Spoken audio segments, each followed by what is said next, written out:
सास का आदान प्रदान। वह दूसरे की थाली में घी ज्यादा दिखता है, कहावत है ना। तो उसी कहावत से प्रेरित होकर ये कहानी सुने।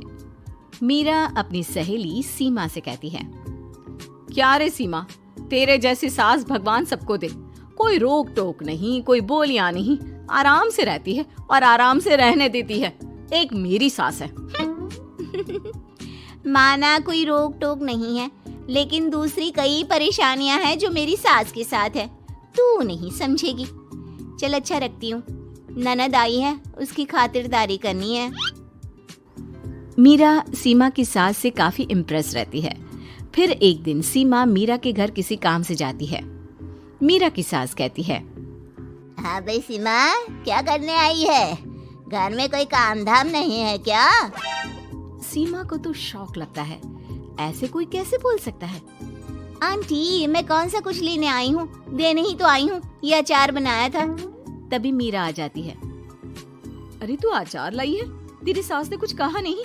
यहाँ मेरे घर पर तो सामान सड़ जाए, लेकिन मेरी सास मजाल है किसी को चवन्नी भी देने दे।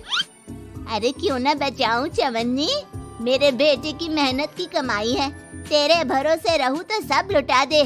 अब ले ले अचार उससे और दफा कर। मीरा सीमा से अचार लेकर उसे बाहर तक छोड़ने जाती है। अरे यार, तेरी सास तो बहुत अच्छी है। क्या बात कर रही है? कितनी तो बेइज्जती करती तेरी, लेकिन फिर भी तुझे मेरी सास अच्छी लगी।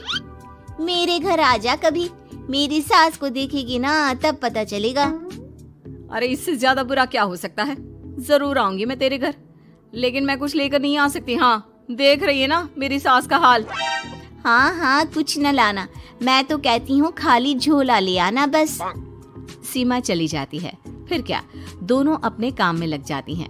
लेकिन एक रोज न जाने क्या होता है, मीरा सीमा के घर आती है। सीमा की सास कहती है, अरे सीमा, देख तो कौन आया है, तेरी सहेली मीरा। मीरा, आज कैसे यहाँ पर? आजा आजा। और ये हाथ में क्या है तेरे? क्या मतलब? कुछ नहीं आंटी जी, ये तो खाली थैला है। वो क्या है ना, मंडी जा रही थी तो सोचा मीरा से मिलती चलूं। अरे काहे को मंडी जाना, कल ही मेरा बेटा सब्जी लेकर आया है। अरे मीरा, जरा सीमा का ये थैला तो भर दे। मीरा घबरा जाती है। अरे नहीं नहीं माँ जी, बिल्कुल नहीं, मैं कुछ नहीं ले सकती। हम लोग ना अलग सब्जियां खाते हैं। खैर, मीरा सब्जी तो नहीं लेती, लेकिन सीमा की सास तो न जाने क्यों कद्रदान हुई रहती है। अरे मीरा, जरा चिकन मटन बना ले, तेरी सहेली आई है। मैं फोन कर देती हूँ, वो दे जाएगा। और सुन, मिर्च जरा तेज कर देना। लेकिन मीरा तीखा नहीं खाती है माँ जी। अरे खाना चाहिए। अब सीसी करेगी ना तो नाक का सारा कचरा भी निकल जाएगा। हाय रे, कितनी अच्छी है तुम्हारी सास। हाँ, तभी आसपास के सारे यहाँ खड़े हो जाते हैं सुबह से ही। अभी 2 मिनट रुक ना, खुद पता चल जाएगा। तभी पड़ोसन आती है। अरे बहन जी, चाय का वक्त हो गया, सोचा चली आऊं आपके घर। अरे क्यों नहीं क्यों नहीं, वो क्या है ना, बहू की सहेली आई है तो चिकन बन रहा है, वो भी लेती जाना। मैं जरा ज्यादा ऑर्डर कर देती हूँ। और हाँ बहू, पकोड़े भी तल ले चाय के साथ। जा जा मीरा बेटी, सीमा की मदद कर दे जरा। मीरा सीमा के पास किचन में जाती है, जहाँ सीमा सास को कोस रही होती है। घर में कितनी मुश्किल से सब्जी और राशन आता है, लेकिन ये नहीं समझेंगी। अरे पिछले महीने भी 2 बार राशन लाना पड़ा था, लेकिन ये है कि सच्ची यार, फिर भी तू लकी है। तेरी सास कम से कम मेरी सास की तरह तो नहीं है। मीरा कुछ देर रहकर वहाँ से चली जाती है।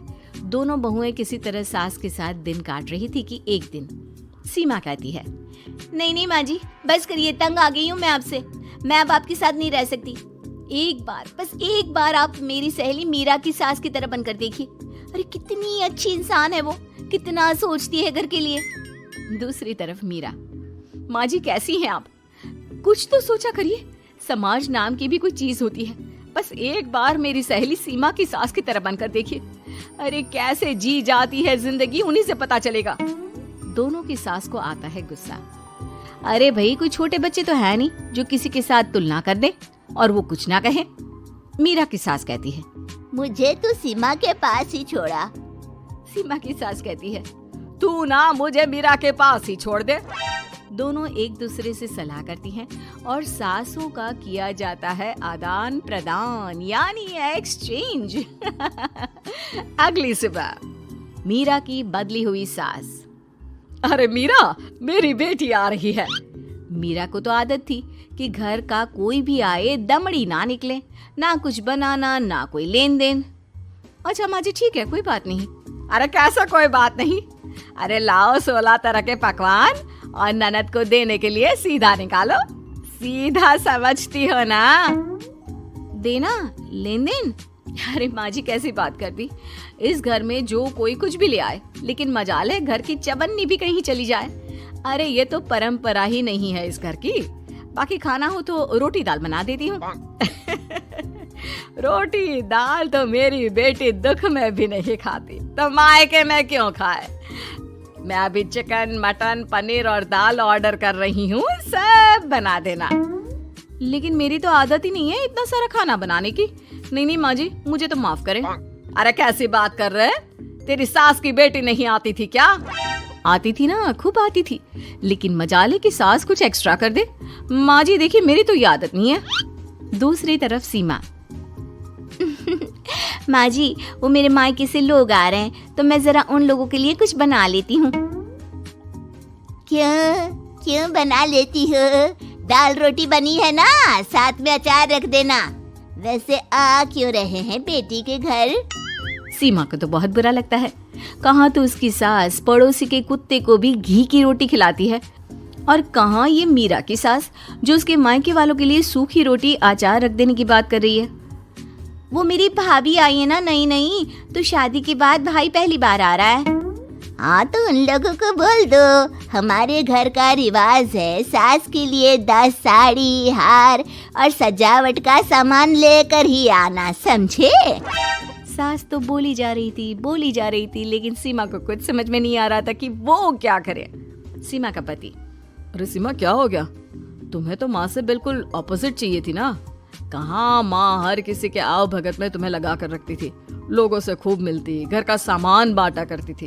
अरे याद है ना, तुम्हारे घर वाले आते थे 1 पैकेट लेकर और जाते थे पूरे 10 थैले के साथ। अब आएंगे 10 पैकेट लेकर और जाएंगे खाली हाथ। सही है? नहीं, मुझे नहीं चाहिए ऐसी सास, ये सब तो मुझे पता ही नहीं था। सीमा घबराकर मीरा की सास को लेकर उसके घर जाती है, जहाँ मीरा। सीमा ले जा अपनी सास भाई। हाँ, मैं भी तेरी सास वापस ही देने आई हूँ। चलो मम्मी जी, मेरे लिए तो आप ही सही हो।